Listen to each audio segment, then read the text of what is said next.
who were hunted down if they printed the forbidden text. So more than we think of persecuting the authors, but it was really the printers who suffered most. As print technology developed in Europe and America, its pivotal social role became clear. Printing becomes associated with rebellion and emancipation.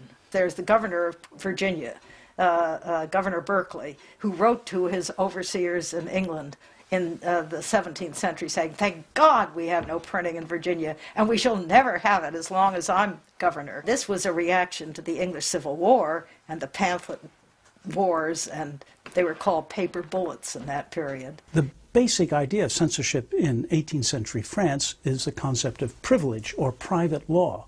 A publisher gets the right to publish a particular text that is denied to others. So he has that privilege. What you have is a centralized administration for controlling the book trade, using censorship, and also using the monopoly of the established publishers. They made sure that the books that flowed throughout a society were the authorized editions, but also were within the control of the state, within the control of the king or the prince. You had a very elaborate system of censorship, but in addition to that, you had a monopoly of production in a booksellers' guild in Paris. It had police powers, and then the police itself had specialized inspectors of the book trade.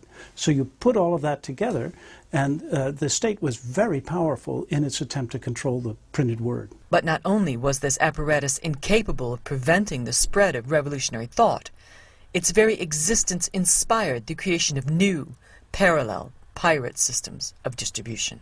What is clear is that during the 18th century, the printed word as a force is just expanding everywhere. You've got publishing houses, printing presses that surround France in what I call a fertile crescent.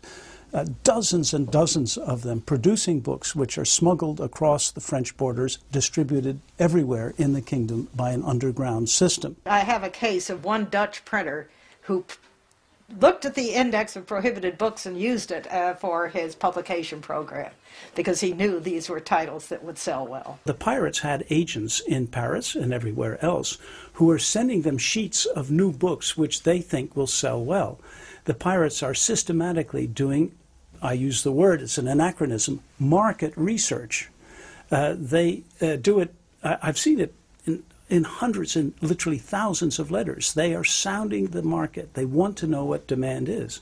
And so the reaction on the part of the publishers at the center is, of course, extremely hostile. And I've read a lot of their letters. They're full of expressions like buccaneer and private and people without shame or morality, etc. In actual fact, many of these pirates were good bourgeois in Lausanne or Geneva or Amsterdam, and they thought that they were just doing business. After all, there was no international copyright law, and they were satisfying demand. There were printers that were almost holes in the wall or down in the... If they were printing subversive material, they could sort of hide their presses very quickly.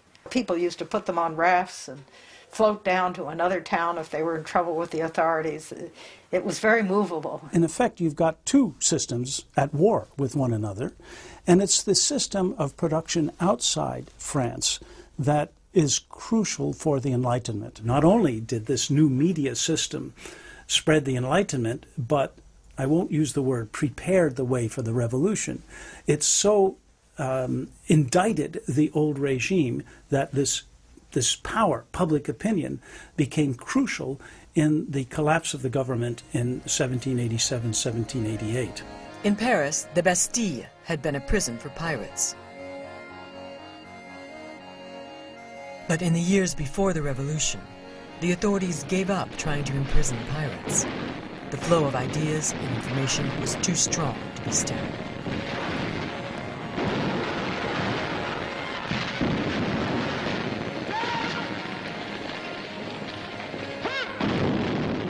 And I think that's the dramatic change that was affected by the printing revolution, where all of a sudden the emergence of a new reading public, the emergence of an undisciplined reading public, which which were not subject to the same norms of reading or the same norms of our relation to knowledge as it was in the past. This is a dramatic shift. The fundamental urge to copy has nothing to do with technology. It's about how culture is created. But technology, of course, changes what we can copy, how quickly we can copy, and how we can share it. What happens when a copying mechanism is invented? And you can take the printing press or you can take BitTorrent. It shapes people's habits. It gives people completely new ideas how they could work together, how they could share, what they could relate to, what their lives could be. There's no way that an absolutist political system can totally suppress the spread of information. New media adapt themselves to these circumstances, and often they can become even more effective because of the repression. Why should improvements in our capacity to copy be linked to social change?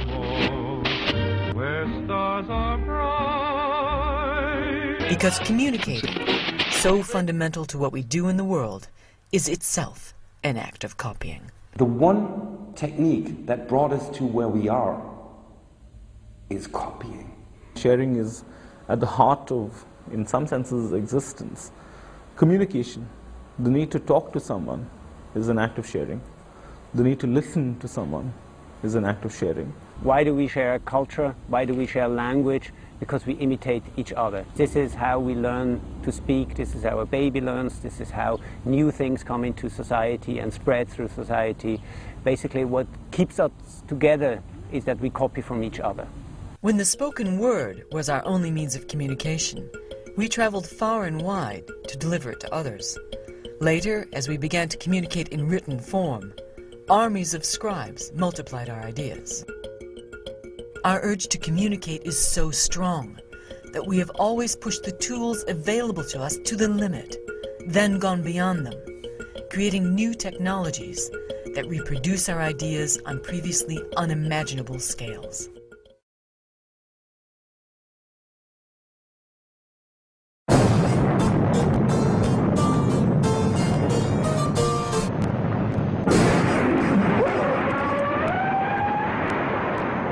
In 1957, the USSR launched Sputnik. In response, the American government authorized massive blue sky spending on science and technology, overseen by a new Advanced Research Projects Agency.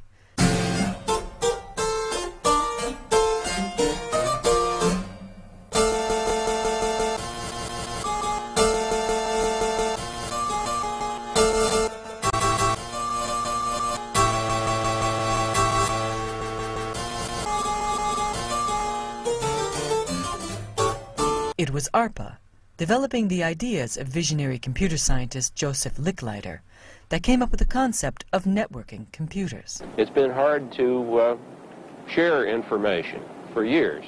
The printing press, of course, was the great step into sharing information, and we have been needing for a long time some better way to distribute information than to carry it about. The print-on-paper form is embarrassing because in order to distribute it, you've got to move the paper around, and lots of paper gets to be bulky and heavy and expensive to move about. The ARPANET was designed to allow scientists to share computer resources in order to improve innovation. To make this vision work, ARPANET had to allow each machine on the network to reproduce and relay the information